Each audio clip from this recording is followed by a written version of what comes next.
Bienvenue dans Les Destins Flottants, le podcast au sujet des croyances limitantes en voie de devenir illimitées. Je suis Anaïs Leduc et depuis mes 15 ans, je m'intéresse au comportement humain à travers la philosophie, la psychologie et la psychanalyse.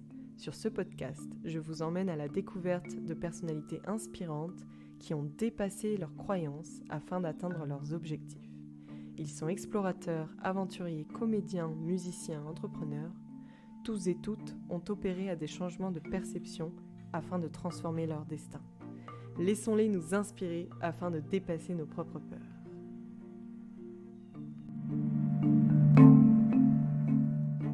Donc aujourd'hui, j'interviewe Monsieur Flex, alias Thomas, ou plutôt l'inverse, Thomas alias Monsieur Flex. Que ce soit en moto, en voiture, à vélo, à pied ou en courant. Il y a des manières diverses et variées de voyager, mais avez-vous déjà rencontré quelqu'un qui a fait le tour du monde en gyroroue ? On se demande comment c'est possible dans un premier temps, et Thomas vous le montre. Donc il entreprend des aventures et des voyages en gyroroue. Donc pour ceux qui savent pas, c'est une monoroue électrique. Et en fait, on s'est rencontrés dans l'avion retour depuis les Philippines. De son tour du monde qui a été interrompu donc par la pandémie l'année dernière en 2020.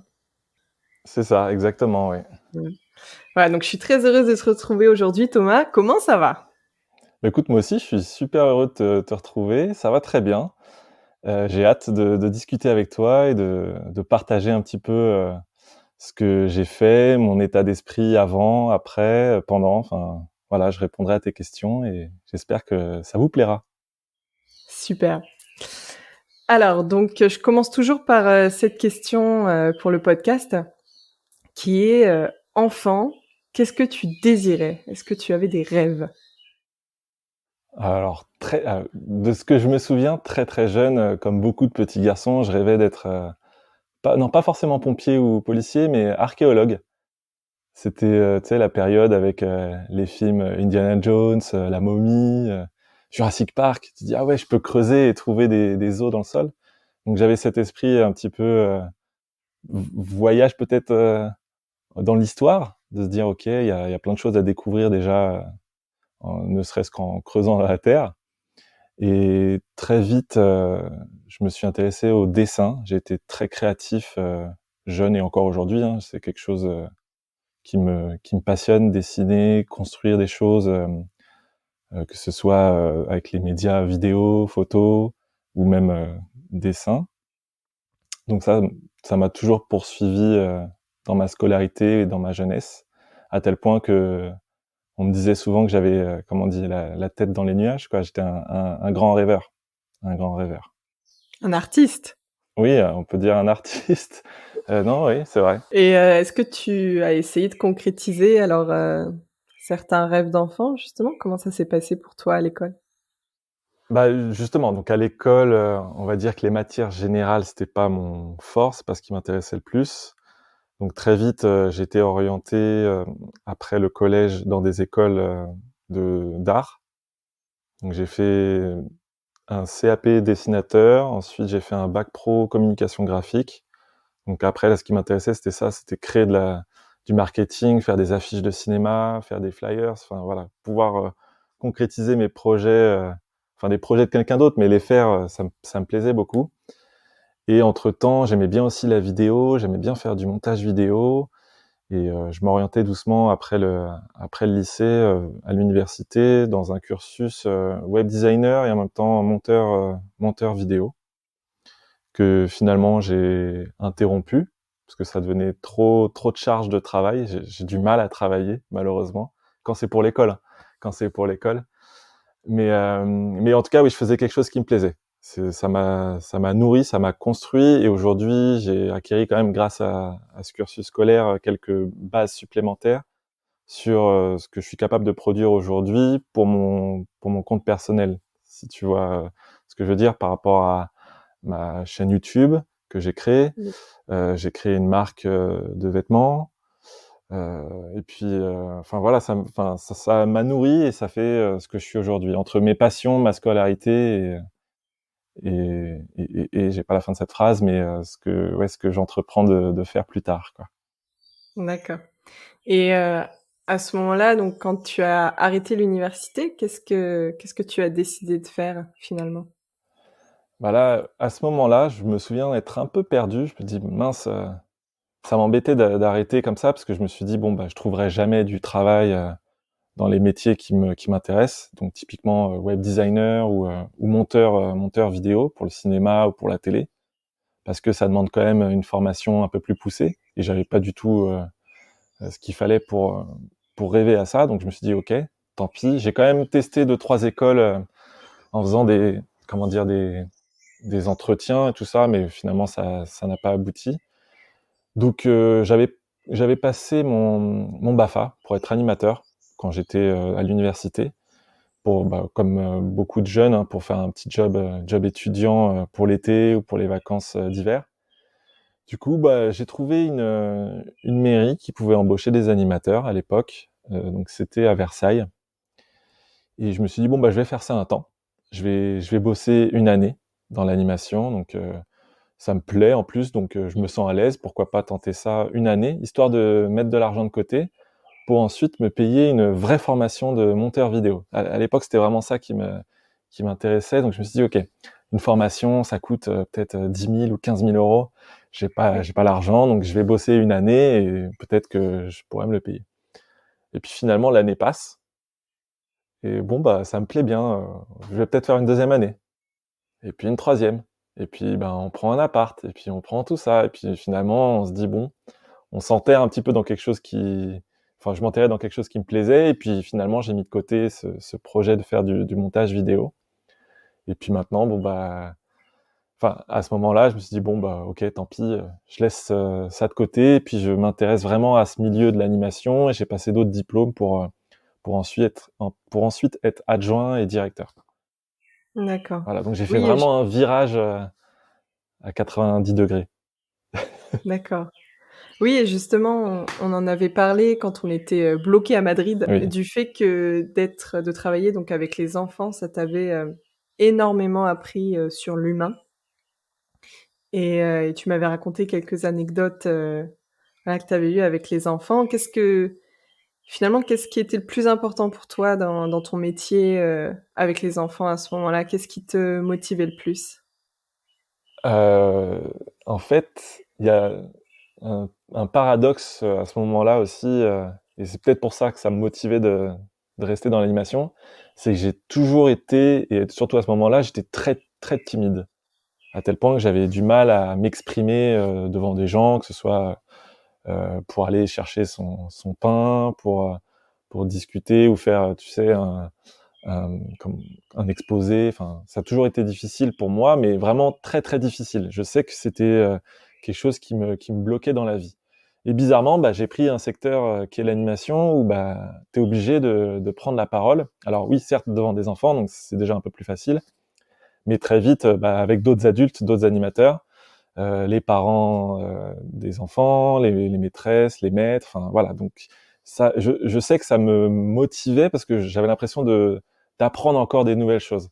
Donc ça, c'était vraiment quelque chose qui enfin je le faisais pas exprès, tu vois? Mais je pense que j'avais besoin de sortir de ma timidité déjà, à mon début d'adolescent, d'adulte quoi.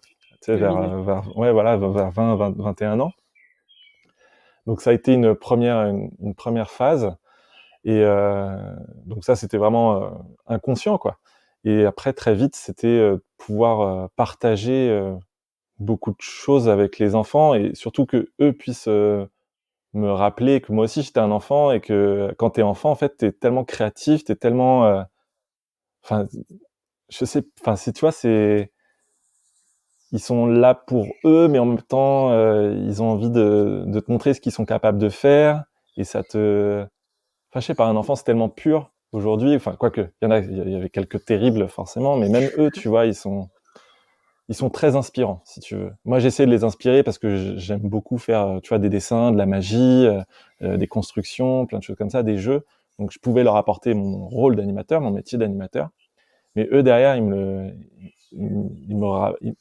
comment dire, ils m'empêchaient de devenir un adulte, comme je pouvais l'imaginer à ce moment-là, tu vois. L'adulte qui se lève super tôt le matin, et qui est obligé de prendre un café, qui va prendre sa clope, qui part au travail en costard avec sa mallette. Moi, à la base, c'était ça que je m'imaginais comme le métier d'adulte, enfin métier d'adulte, être adulte et avoir un métier.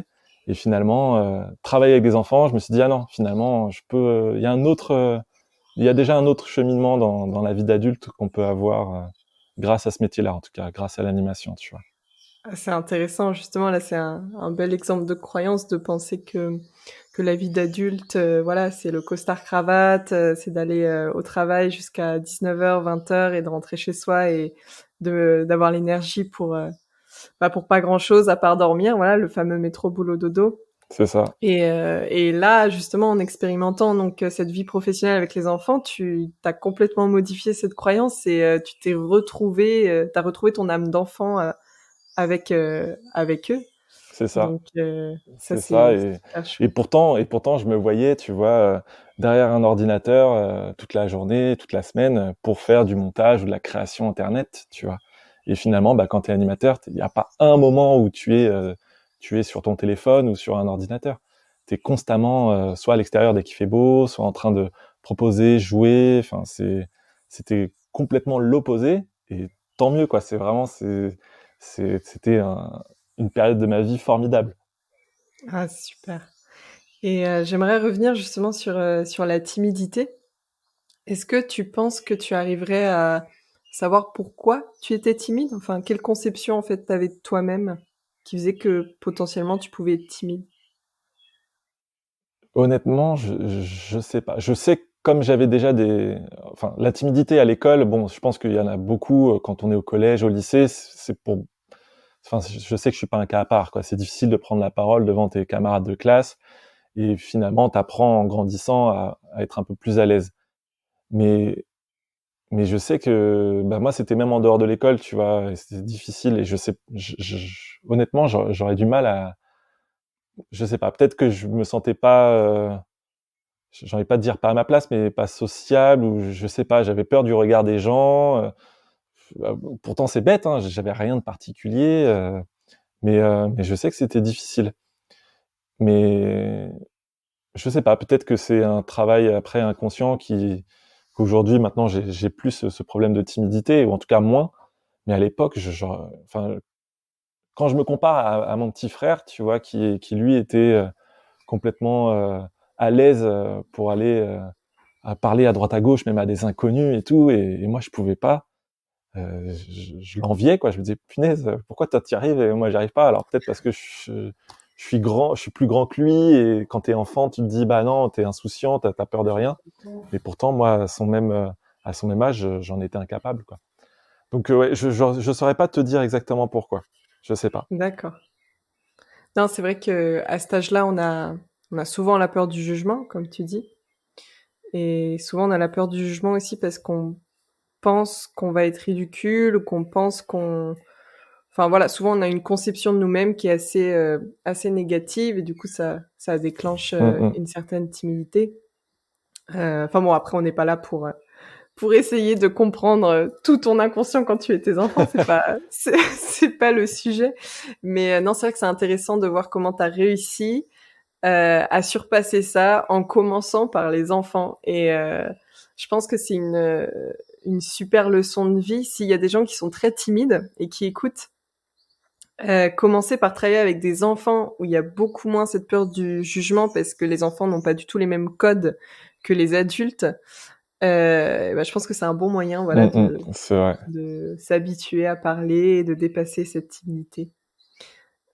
Super. Donc merci Thomas pour le conseil.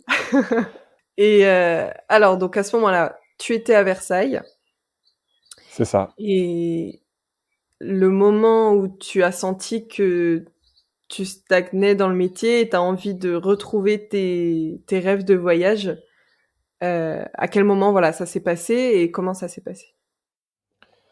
On va dire qu'à ce moment-là, je rêvais pas forcément de voyage. C'était quelque chose que j'aimais regarder potentiellement, tu vois, à la télé, Antoine de Maximi, tous ces trucs-là, mais c'était pas encore un truc hem, que je prévoyais. Par contre, forcément, je prévoyais des voyages avec mes amis, mais on n'arrivait jamais à se mettre d'accord. Enfin bref, ça donnait des trucs complètement abstraits, le voyage. Donc je continue dans ma lancée d'animateur, année après année.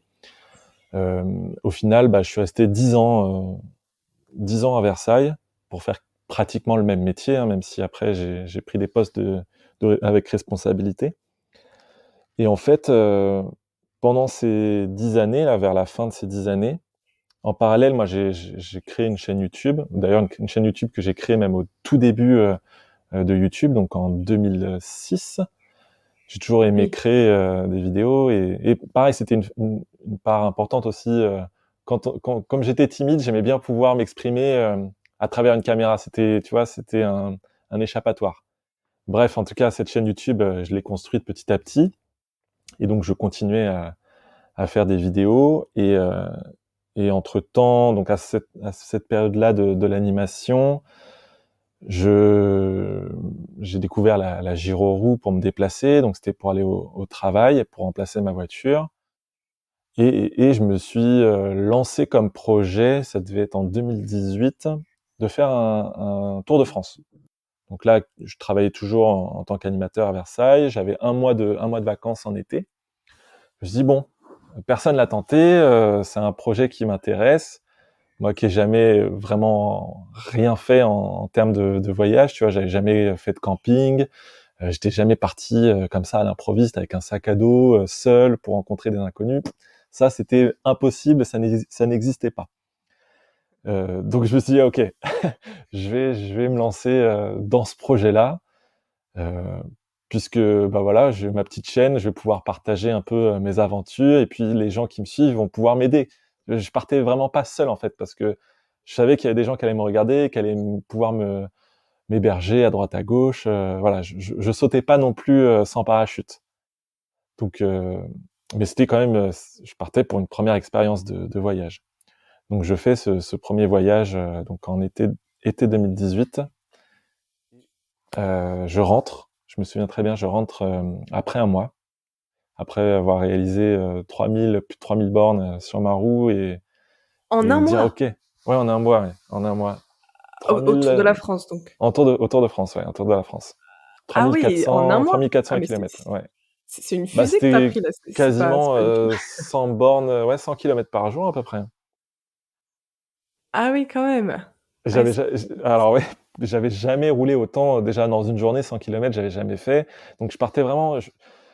Déjà, je savais pas si j'allais pouvoir être capable de voyager, mais en plus de ça, je savais pas et personne ne savait si la gyroroue était capable de tenir autant de kilomètres et autant de charges et si quelqu'un dessus debout pouvait tenir autant de temps. Donc voilà, il y avait tout ça qui se construisait petit à petit. Donc c'était un vrai challenge et je suis rentré de ce challenge et je me suis dit ok, je veux encore plus, je veux plus.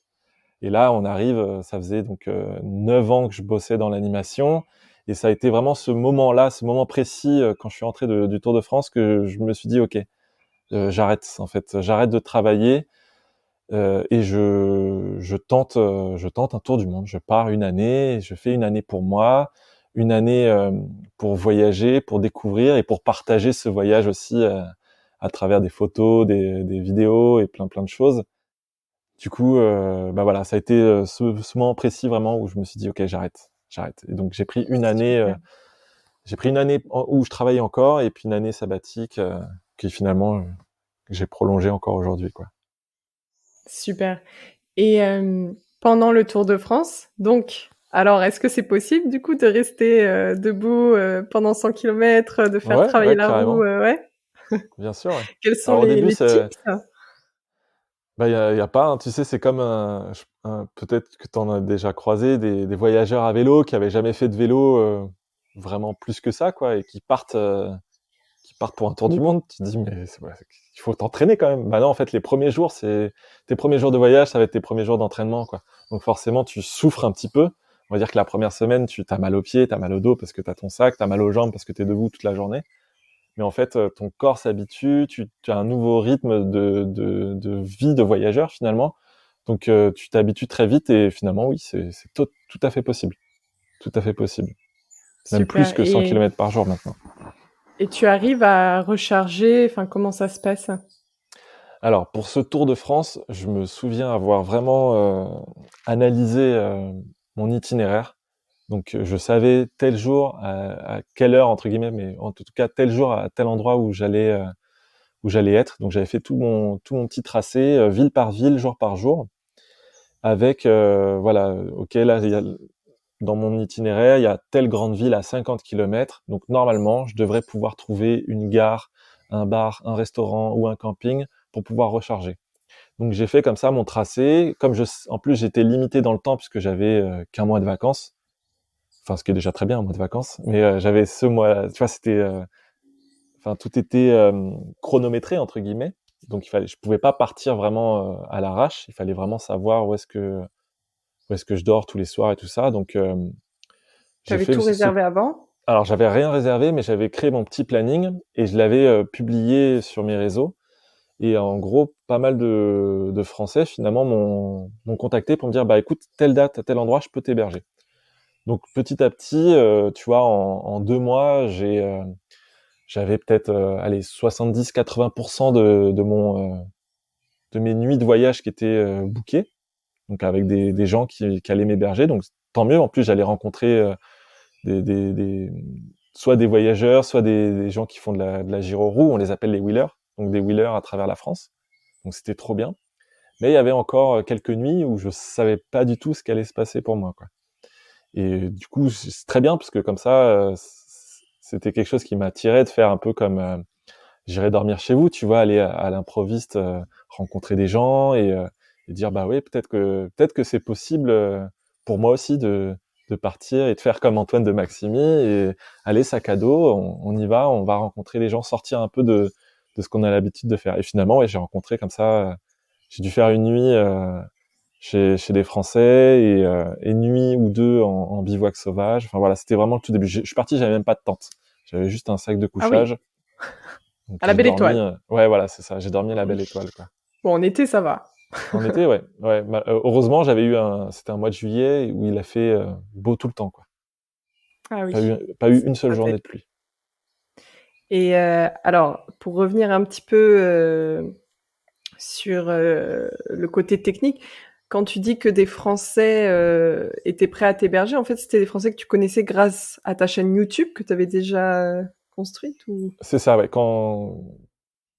Ouais, quand je t'expliquais là sur le programme que j'avais partagé, oui, c'est des gens qui me suivaient sur YouTube. Donc à l'époque, je devais avoir très peu d'abonnés, mais très peu d'abonnés dans une communauté à travers la France, c'est déjà pas mal. Tu vois, je devais avoir peut-être 1000 ou 2000 abonnés sur ma chaîne YouTube, ce qui est déjà bien, tu vois. Déjà Mais 1000 personnes. bah c'est ça, ouais. Mais tu vois, quand c'est 1000 personnes ou 2000 personnes qui font la même chose que toi, qui partagent le même engin, tu vois, faire de la gyro-roue, tout ça, et qui aiment regarder tes vidéos, bah déjà, tu sais que tu peux compter sur eux parce que on est passionné et tout. C'est pas juste un simple un simple abonné comme ça qui regarde de temps en temps. C'est quelqu'un qui est vraiment investi sur la chaîne YouTube.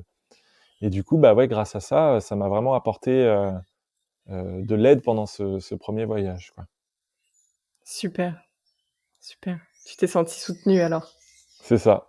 Soutenu et pourtant au début quand j'avais annoncé, euh, beaucoup pensaient que c'était pas faisable, quoi. C'était pas faisable. Ah, c'est-à-dire C'était beaucoup alors tes proches? pour l'anecdote, j'avais diffusé une vidéo pour expliquer le projet du Tour de France. Voilà, les grandes villes par lesquelles j'allais passer, que je cherchais en même temps bah, des sponsors, en tout cas un partenaire pour avoir une roue qui tient la distance, parce que moi j'avais pas le matériel nécessaire.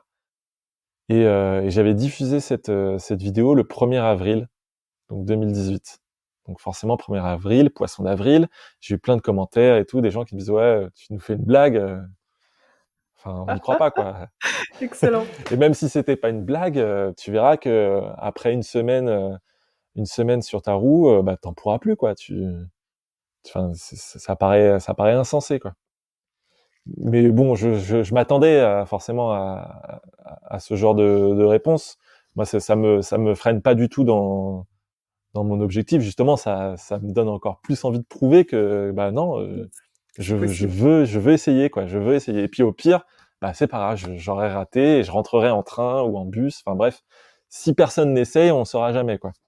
Et je voulais surtout pas me focaliser sur ce genre de commentaires ou d'avis. Mais tu parles, là je parle des gens que je connais même pas, tu vois, qui m'ont mis des commentaires. Mais c'est vrai que autour de moi, c'était pas non plus, voilà, très enthousiaste, tu vois. C'est, mais tu vas dormir où? Tu vas dormir chez des inconnus. Mais tu vas faire comment sur les routes? Tu vas être en danger. Enfin, voilà, ça, c'était pas Ah, très carrément. rassurant. Bah ouais, tu sais, t'es en roue au bord de la route, que ce soit à vélo ou à pied, ça rassure pas. En tout cas, moi, je sais que mes parents, ça les rassurait pas, quoi. Mais tu allais pas sur l'autoroute, tu allais que Ah bah sur non, non les, ouais. C'est en fait voilà, c'est comme à départementales. vélo, je prenais les petites routes, petites départementales et la Voilà. plupart du temps, j'étais sur des voies cyclables, des voies vertes.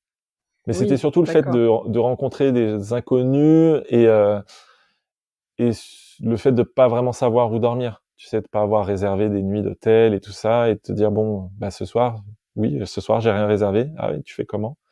Bah on verra, on verra le jour J, quoi. Voilà. Donc c'était vraiment, ouais, il y avait cette petite phase d'interrogation du fait que bah oui, j'ai quand même des gens qui s'inquiètent, qui se demandent si c'est vraiment faisable, quoi. Et tu n'avais pas connaissance de quelqu'un qui avait déjà fait ça en Giroroux, non? C'était... Bah si j'avais un quelqu'un d'autre un autre wheeler qui s'appelle Hugo et qui lui avait déjà fait du voyage en Giroroux et donc je l'avais contacté parce que bah, c'est grâce aussi à lui que j'ai été motivé pour faire un voyage comme ça. Et donc on était en contact et tout, et finalement il m'a même accompagné pendant une étape de mon voyage en France. Mais lui il m'a dit bah aussi tu peux. Lui il avait jamais été au-delà des 1000 et quelques kilomètres, et moi j'avais prévu 3000 kilomètres. Mais il me dit bon écoute pourquoi pas. Lui il m'a encouragé. Il m'a encouragé et il y avait il y avait un Français je sais plus quel âge il avait, mais pas tout jeune, hein, tu vois, 50, 60 ans, peut-être l'âge de mes parents, et qui avait fait le Tour de France en skateboard électrique. Je dis mais voilà, Ah oui, d'accord. si lui il est capable de faire, bah allez pourquoi pas. Et donc je l'avais contacté et il m'a dit mais attends mais bien sûr que tu vas y arriver. Enfin il m'a vraiment soutenu et du coup ça m'a vraiment encouragé et enfin j'étais du coup vraiment serein le jour du départ en me disant ok je peux y arriver, enfin à part à part je sais pas un accident, enfin si tu commences après à penser à tout ça tu pars pas, mais voilà Bah voilà. j'étais j'avais la tête sur les épaules et je savais que j'étais prêt à tout quoi pour y arriver. Super. Génial. Et, euh, et alors, donc, quand tu es revenu, et là, tu t'es dit, oh, c'était génial, Ah il n'y a bah pas oui, eu de couac, ou presque pas. Je sais pas s'il y en a eu, non ou tout s'est bien passé quoi, tout s'est franchement. bien passé. Et là, tu t'es c'est dit, ok, je vais dépasser la France. c'est ça. Donc je rentre, je dis ok, allez, on va aller plus loin. Donc je commence à traîner un petit peu sur les forums de voyageurs, à regarder à droite à gauche les vidéos de voyageurs, et je m'inspire beaucoup des voyageurs à vélo parce que je m'identifie beaucoup à eux, dans le sens où on fait à peu près le même nombre de kilomètres par jour et on emprunte les mêmes routes. Donc je me suis dit ok, Yes. je vais regarder les récits de voyageurs à vélo. Sauf que bah moi je suis obligé de quand même de m'arrêter pour recharger, tu vois. Eux ils peuvent quand même enchaîner des bivouacs et continuer un peu plus loin. Donc je regarde, je me dis ah mais attends Paris-Pékin, faire Paris-Pékin ça s'est fait en vélo. Pourquoi pas le faire en Giro par la route de la soie. Donc il y a la route de la soie qui est une route ultra connue pour les voyageurs, les transporteurs. Enfin c'est une route qui existe encore et qui est potentiellement faisable en Giro. Donc je commence à me dire ça. Donc route de la soie, ok, peut-être que je vais partir 3-4 mois, je vais arriver jusqu'à Pékin, trop cool. Après je me dis bon c'est quand même dommage d'arriver jusqu'à Pékin et de pas faire d'autres pays parce que enfin visiter la Chine, aller au Japon, aller au Laos, enfin voilà. Donc ok peut-être que je peux faire plus. Après je me dis ouais mais bon une fois qu'on est là autant continuer et partir une année et aller dans d'autres pays. Je voulais faire le Canada, je voulais faire la côte ouest des États-Unis.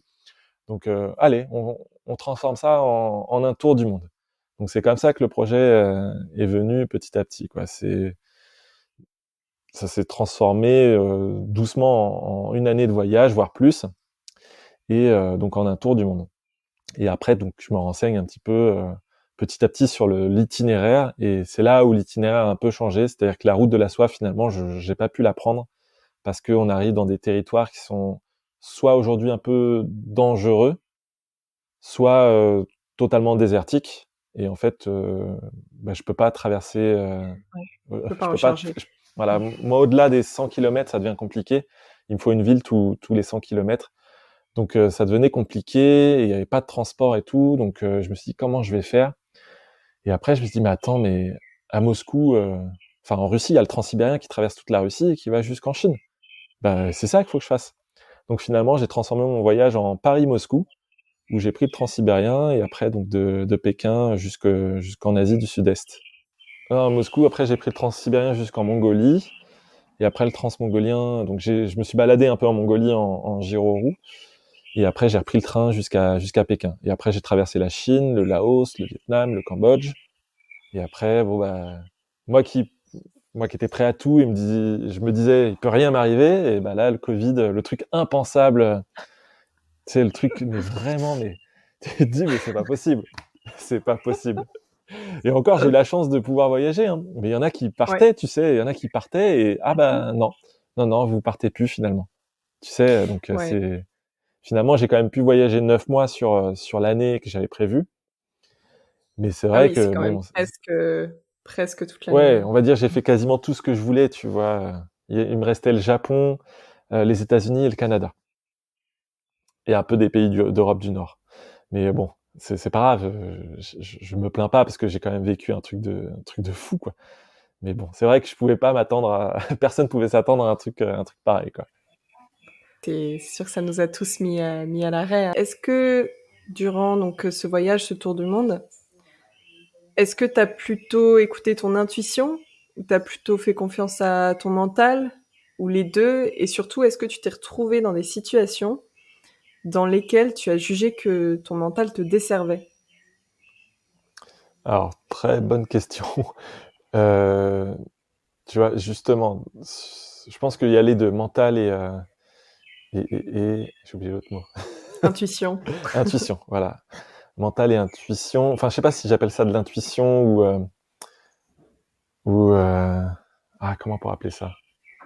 Du feeling. Moi, j'ai tendance à dire du feeling, tu vois. J'ai l'impression d'avoir un bon feeling, soit avec les gens, soit avec les lieux, ou le moment. Mais effectivement, ça peut être de l'intuition. En fait, quand j'ai créé ce nouveau projet de tour du monde, je l'ai pas du tout créé comme j'avais fait mon Tour de France. C'est-à-dire que quand j'ai commencé à planifier ce voyage, je me suis dit, OK, je veux pas du tout faire la même chose, parce qu'en fait, c'était dans les moments de galère pendant mon Tour de France que j'ai le plus rencontré de gens, où j'ai vécu les trucs les plus fous. Donc je me suis dit, OK, je veux juste savoir quel pays je vais traverser, regarder un petit peu les visas pour chaque pays à la frontière, si c'est bien possible. Mais je vais y aller comme ça, quoi. Je prévois juste un jour de départ et pas vraiment de jour d'arrivée. Et donc j'ai vraiment navigué entre guillemets à l'aveugle dans dans des pays que je connaissais pas. Euh, et donc oui, j'ai vraiment suivi mon intuition, quoi, au jour le jour. J'ai vraiment voyagé au jour le jour. Euh, Enfin, ça a été une vraie découverte, quoi, de voyageur. Parce que même après mon Tour de France, je me sentais l'âme d'un voyageur à en devenir. Mais pendant le Tour de France, bon, le fait d'être hébergé et tout, à droite à gauche, et d'être vraiment bloqué date par date, ça faisait plus un vacances en Tour de France que vrai voyage. Et là, d'avoir rien prévu, aucun logement, euh, aucun tracé à proprement parler, ça m'a vraiment sorti des nouvelles, comment dire, des nouvelles, pas motivations, mais enfin, je sais pas, je me sentais capable. J'ai pas des nouveaux super pouvoirs, mais enfin des nouveaux pouvoirs, tu sais, comme Spider-Man qui découvre ses pouvoirs en sautant d'un immeuble. Bah là, c'est pareil, tu vois, tu sautes dehors à l'improviste et tu découvres que bah oui, en fait, t'es capable de parler à des gens dans un anglais approximatif, parce que mon anglais était pas terrible non plus.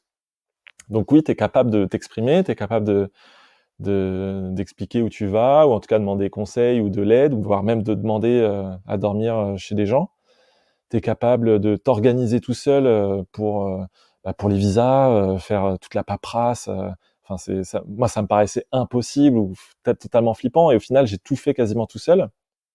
Tu es capable de partir dans des pays où tu sais même pas à quoi ça ressemble, ni la langue, ni la monnaie. Enfin, vraiment, partir vraiment dans l'inconnu, et je m'en sentais capable. Et plus les jours arrivaient, plus les pays que je traversais commençaient à être de plus en plus, comment dire, exotiques par rapport à la France, plus en fait je me sentais à l'aise. En fait, enfin, je l'ai vécu comme une transition, tu vois. Le fait de voyager par la route et de prendre le temps d'arriver à une destination, bah ça a vraiment été une transition en fait pour moi, et de me sentir vraiment apte à voyager et bivouaquer à droite à gauche petit à petit, quoi, parce que je l'aurais fait d'un coup, ça aurait été une autre histoire. Je me sentais de plus en plus à l'aise, dans le sens que j'avais déjà voyagé, tu vois, 1 mois, 2 mois, 3 mois.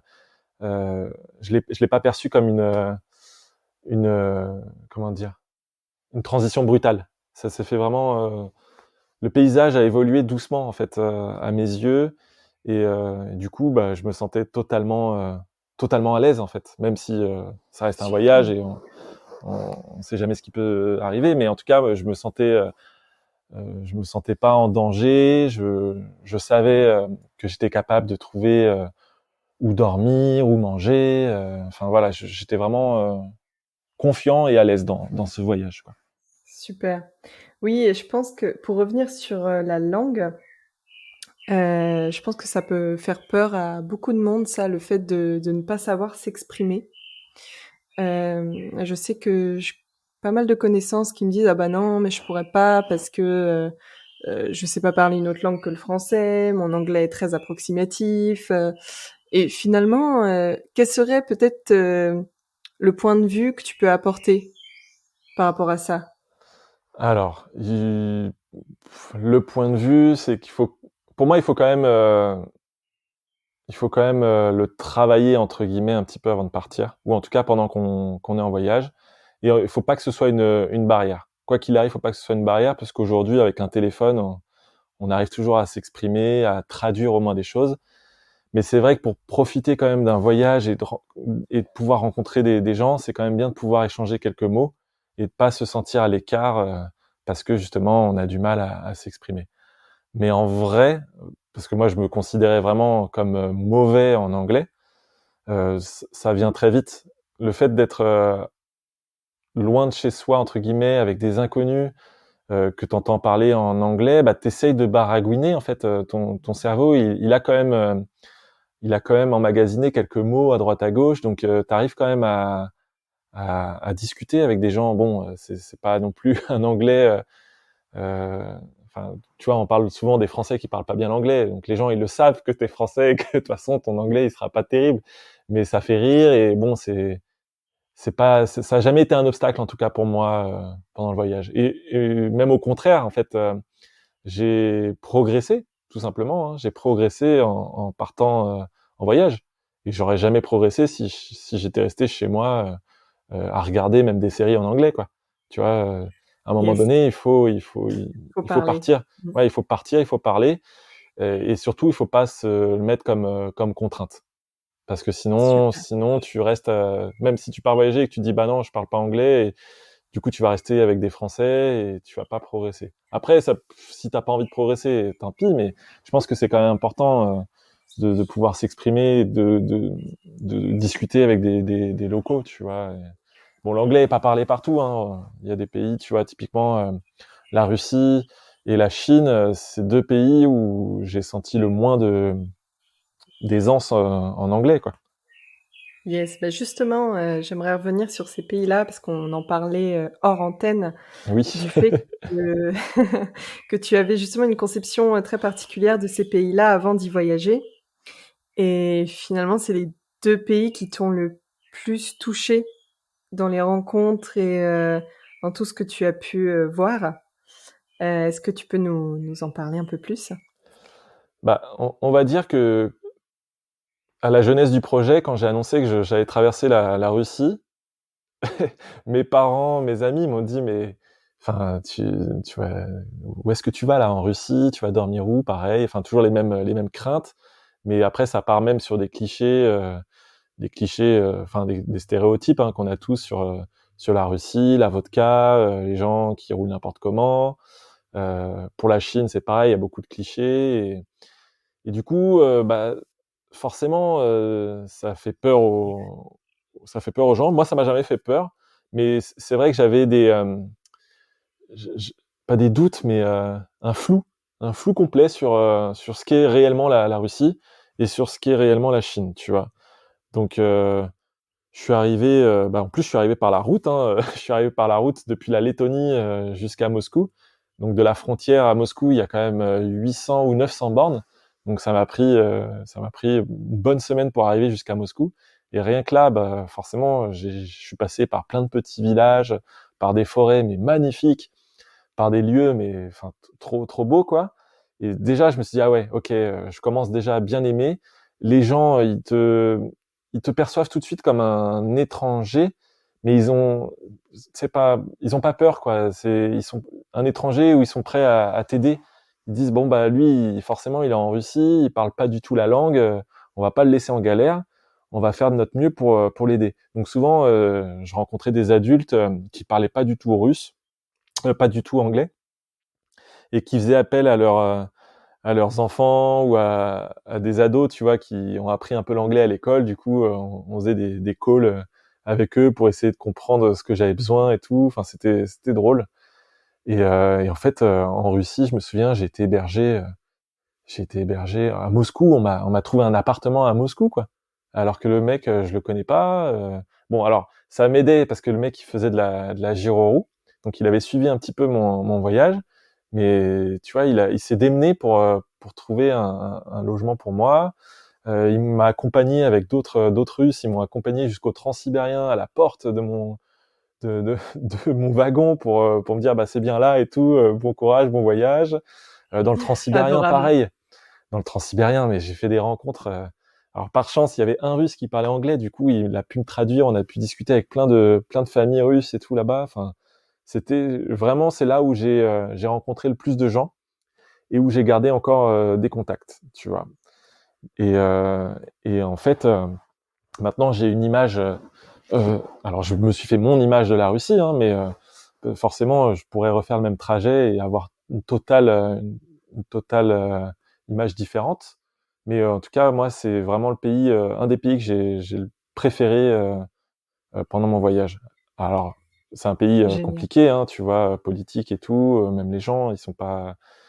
Enfin voilà, il y a des stéréotypes. Forcément, les stéréotypes, ils viennent pas de nulle part.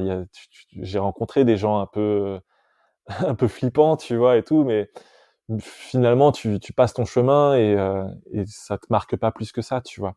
Parce que la majorité ne sont pas comme ça et, et en fait, en voyage, tu trouveras toujours des gens pour t'aider, quoi. Si t'as le bon, tu vois, comme tu dis, l'intuition, si tu suis ton intuition, si t'as le bon feeling, eh ben, tu rencontreras les gens qui te correspondent, en fait, tout simplement. Oui, Tout le bon simplement. état d'esprit et puis C'est ça. l'ouverture et en plus, je pense qu'une gyroroue, pour le coup, ça attire quand même, pas mal l'œil, en fait, Ah donc bah, les gens sont super curieux. c'est clair. Et la Chine, justement, tu vois, je te disais, avant d'y aller, j'avais aucune image des campagnes chinoises, tu vois.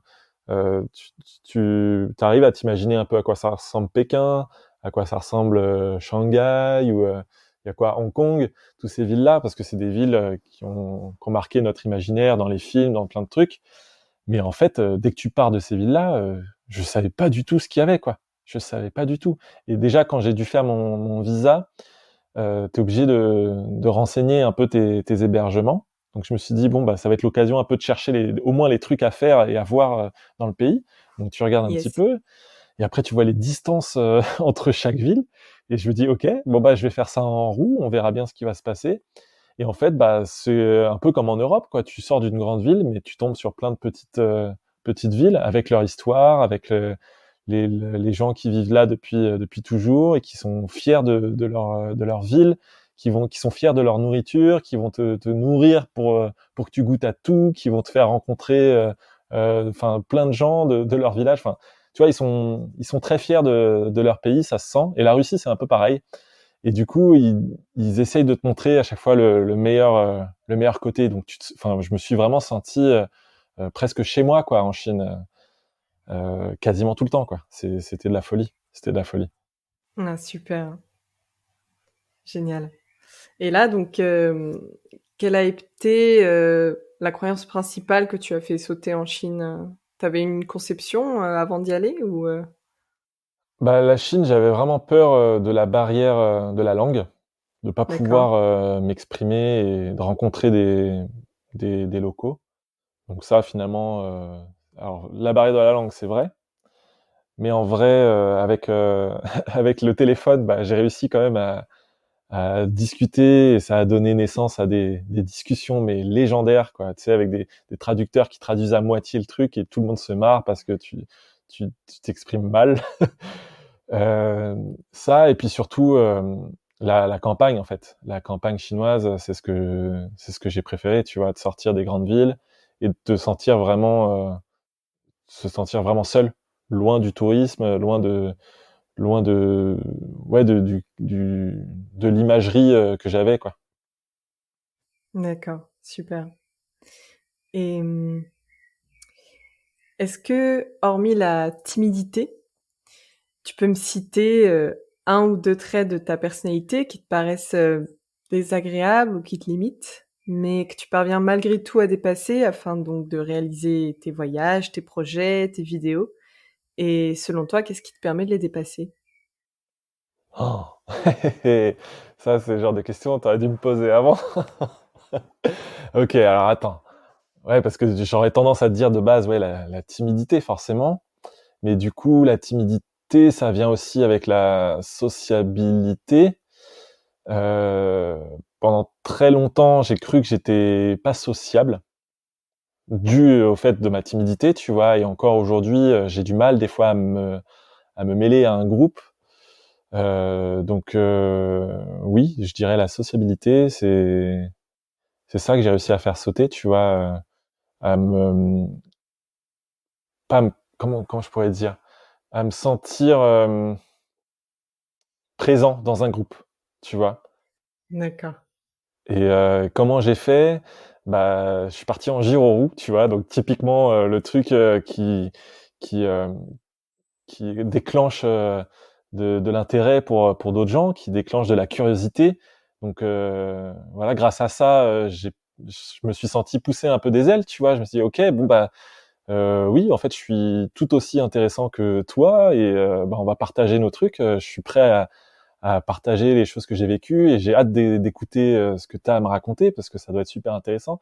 Et tu vois, de fil en aiguille, bah, je me suis senti ouais sociable. Tu vois, c'est le mot en fait. On est proche de la timidité. Je suis désolé, j'arrive pas à trouver un autre truc, mais C'est je pas pense que grave. c'était pour moi c'est pour moi le truc le plus flagrant que j'ai réussi à À comment dépasser. ouais à dépasser, ouais, c'est ça. Super. Et alors, comment l'apparition des réseaux sociaux a soit affecté, soit renforcé tes liens sociaux, justement, avec ta chaîne YouTube, ton Instagram, parce que tu as quand même 5 000 abonnés. Ouais. Heu, voilà, donc comment ça a renforcé tes liens? Alors, comment te dire? La chaîne YouTube, ça a vraiment été, pour le voyage en tout cas, mon journal de bord. Comme j'aime filmer, j'aime faire du montage, je me suis dit bon, je vais faire mon tour du monde, je vais le partager sous forme de vidéo, sous forme d'épisode. Je le fais avant tout pour moi et mes proches, pour qu'ils sachent où je suis et comment ça se passe. Et puis, bah, si ça intéresse du monde, bah, tant mieux, tu vois. Donc, voilà comment je me suis finalement, malgré tout, rapproché de milliers d'inconnus, parce que maintenant, je dois avoir, tu vois, je suis parti de mon voyage, je devais avoir 5000 abonnés, et aujourd'hui, après mon voyage, je devais en avoir une vingtaine de milliers. Donc ça a créé pas mal d'engouement, pas mal de passion, pas mal de gens qui m'envoyaient des messages pour me soutenir chaque semaine. Tu vois, à chaque fois que je diffusais une vidéo, j'essayais de diffuser une semaine d'intervalle. Donc j'étais proche, mais pas non plus à l'instant T. Du coup, j'avais l'impression de voyager vraiment pour moi, mais le fait d'avoir une caméra, je savais que ce que je faisais, bah, j'étais pas seul en fait. J'allais pouvoir le partager. J'allais pouvoir partager mes moments de doute, mes moments de galère, mes moments de joie, mes moments de rencontre, que j'allais pouvoir voilà faire vivre ce moment à travers une vidéo, et que derrière j'allais pouvoir nourrir ce voyage à travers YouTube. C'était un truc nouveau et enfin important maintenant pour moi, j'ai envie de dire. C'est tu vois, je sais pas si j'aurais vécu le même voyage si j'avais pas eu ma chaîne YouTube et si j'avais pas eu ma caméra pour filmer, tu vois. Est-ce que, tu vois, je te parlais de sociabilité, de timidité. Est-ce que aussi le fait d'avoir la caméra, ça m'a, je pense que, tu vois, je te pose la question, je me pose la question, mais je pense que c'est vrai, ça m'a poussé à aller faire des rencontres, tu vois. Alors, j'ai pas tout filmé, forcément. Il y a plein de trucs où j'avais pas la caméra parce que je voulais pas enfin, le moment, je le sentais pas, tu vois. Je voulais juste le vivre pour moi et que ça reste dans ma mémoire. Mais il y a d'autres trucs que j'ai filmés que j'aurais peut-être pas fait si j'avais pas eu la caméra, tu vois. Donc ouais, Yes. finalement, ça a créé un lien effectivement sur les réseaux avec des milliers d'inconnus finalement. Et bah ça m'a encouragé en fait. Ça m'a encouragé de voir que ça plaît, de voir que c'est ça, tu vois que ça, que t'as des gens qui te disent ah ouais ben du coup grâce à toi bah, je sais que je vais vouloir partir dans ce pays-là, découvrir ce pays-là, ou je sais que c'est possible de partir voyager en gyro ou même à pied. Enfin, ça, ça, ça a été vraiment un truc incroyable et important en fait de filmer tout ça et de qu'on te le retourne. Tu vois, c'est toujours difficile d'apprécier les commentaires positifs et c'est dur à apprendre d'accepter ça comme un cadeau, tu vois, d'inconnu. Mais en fait, il faut apprendre à accepter tout ça et justement le rendre comme on peut. En tout cas, moi, je le rends en vidéo, tu vois, en faisant tout ça, quoi. Ouais, c'est le partage en fait. Et C'est ça. pourquoi je te pose cette question, c'est qu'aussi je trouve souvent que dans le voyage, on a un petit peu cette croyance justement, enfin cette conception du voyage où ceux qui sont trop sur les réseaux, qui partagent trop leur voyage, on va les juger en disant que ils sont pas dans le moment présent. Et en gros, moi qui ne filme pas et qui ne suis pas du tout sur les réseaux, moi je m'imprègne vraiment beaucoup plus du voyage que toi. Enfin, il y a un petit peu cette dichotomie parfois quand on parle avec Ouais. des voyageurs. Et en fait, c'est pour vraiment montrer en te posant cette question que non, en fait, chacun crée sa réalité en fonction de voilà de ses propres aspirations. Donc, si toi, le fait de le filmer et de le partager, ça t'a encore plus encouragé, il faut pas se limiter à se dire ah non, je veux pas filmer ou je veux pas le partager sous prétexte que je serai pas dans le moment présent, parce que ça t'a pas du tout empêché d'être dans le moment présent. Au contraire. Non, mais enfin, tu vois, comme tu dis, effectivement, c'est chacun a sa façon de raconter son voyage, parce qu'un voyage, t'es obligé à un moment donné de le raconter. Tu vois, donc soit tu le racontes à tes proches par voie orale, soit tu décides de l'écrire, soit tu décides de prendre des photos. Mais en fait, un voyage, tu pourras pas le garder pour toi, sauf si vraiment tu veux t'isoler du monde et tu veux vivre que pour toi, quoi. Mais pour moi, quand tu voyages, tu peux pas le garder pour toi, c'est pas possible. Après, c'est mon Bien sûr. interprétation, mais je pense que pour toi aussi, tu vois, même si t'as pas fait de vidéo, bah tu le partages d'une autre façon. Je fais des photos. Voilà, Ouais. tu vois, tu fais des photos. Après, c'est vrai que la notion des réseaux, pour beaucoup, voyager, c'est aussi une façon de se couper un peu de tout ce monde, Bien sûr. et c'est tout en leur honneur. Et je l'ai fait aussi de temps en temps, mais je suis resté quand même, tu vois, le soir. Je suis dans ma tente, bah, je vais me connecter à Instagram et je vais aller partager une photo. Mais parce que voilà, on se rattache, comme tu dis, à un monde qu'on connaît et et ouais, c'est une manière de montrer que, enfin, non, c'est pas une manière de montrer, c'est une manière de partager et de, parce que j'aime pas trop le mot influenceur, mais finalement, quand tu fais des Inspiré. photos, voilà, c'est ça, inspirer. Exactement, chercher ce mot. C'est exactement ça. Parce que forcément, tous les voyageurs, alors peut-être pas les tout premiers voyageurs, mais on a tous été inspirés à un moment donné par quelqu'un. Tu vois, si cette personne-là n'avait Bien jamais sûr. partagé son voyage, bah on se serait jamais dit ah bah oui en fait moi aussi je suis capable de. Et je pense que c'est important de trouver sa manière de vouloir partager son voyage, tu vois. Et Tout à fait. Et après, puis, il y a libre à chacun de le partager juste pour son cercle personnel, tu vois, familial et tout ça. Hein. C'est pas obligé de mettre effectivement sur les réseaux YouTube, Twitter, tout ça. Hein. On peut le garder très bien pour chez soi. Tu vois, il y en a beaucoup qui font des cadres photos. Il y en a beaucoup qui se font des diapos qui se font circuler par mail avec leurs parents ou des collègues. C'est très bien, mais c'est déjà superbe, je trouve même. bien sûr, et c'est vraiment pour montrer que, voilà, libre à chacun de le partager comme on veut et ne pas, si on a vraiment envie de le partager, ne pas se limiter en se disant que, ça ne va pas, nous permettre d'être dans le moment présent. On en aura C'est ça, toujours des moments où on va se couper des réseaux, où on va, voilà, vivre que pour nous. Tout est une question d'équilibre, en fait. c'est ça. Donc, voilà, merci beaucoup en tout cas pour ce partage, Thomas. Pas de Et rien. alors, on approche vers la fin du podcast, donc j'ai 2 dernières questions pour toi. Allez. Quel est ton challenge actuel, le risque que tu souhaiterais prendre aujourd'hui et par quoi es-tu potentiellement freiné? Alors, mon challenge actuel, c'est de pouvoir continuer à voyager, mais en même temps, bah, pour pouvoir voyager, il faut avoir des revenus, donc trouver cette façon qu'ont beaucoup de voyageurs d'être, comment dire, euh, tu sais, ah mince, freelance, pas freelance, mais je trouve pas mes mots. Ah, nomade digital? Non. Ouais, voilà, si ce genre de Ouais. choses-là, tu vois, d'être nomade digital, donc c'est quelque chose qui m'intéresse beaucoup parce que ça permet de voyager tout simplement. Donc, si j'arrive à faire ça, ce serait top. Ce qui me freine, ben, c'est que j'ai pas encore trouvé comment faire tout ça. J'ai tenté pas mal de petites choses. Aujourd'hui, ben, ce qui me rapporte le plus, c'est ma chaîne YouTube. Malheureusement, c'est Yes. pas suffisant. C'est pas suffisant pour voyager et c'est encore une obligation. C'est-à-dire que ce qui m'a rapporté le plus, c'est de faire des vidéos de voyage finalement. Mais j'ai aussi envie de pouvoir voyager et de pas filmer forcément. Donc il faut que je trouve, c'est-à-dire que j'ai fait déjà ce que j'avais envie de faire, c'est-à-dire raconter un voyage.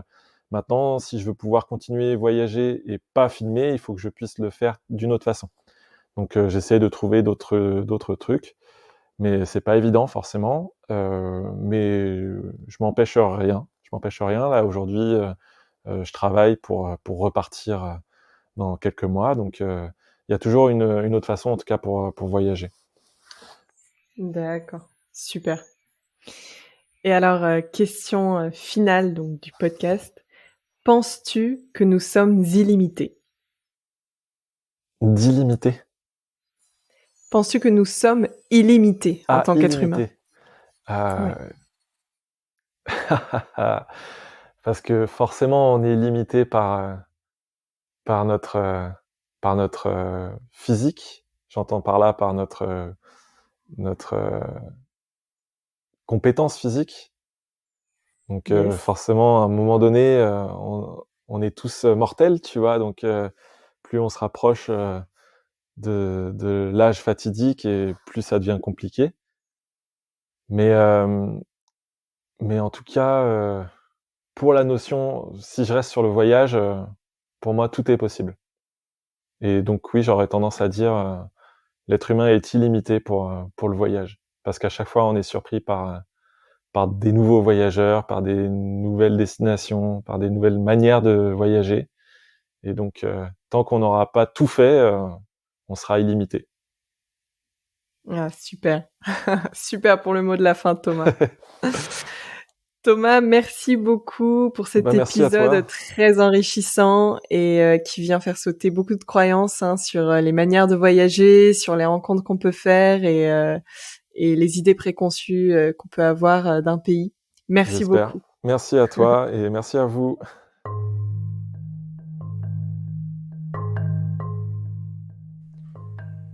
Retrouvez les Destins Flottants sur Instagram et Facebook.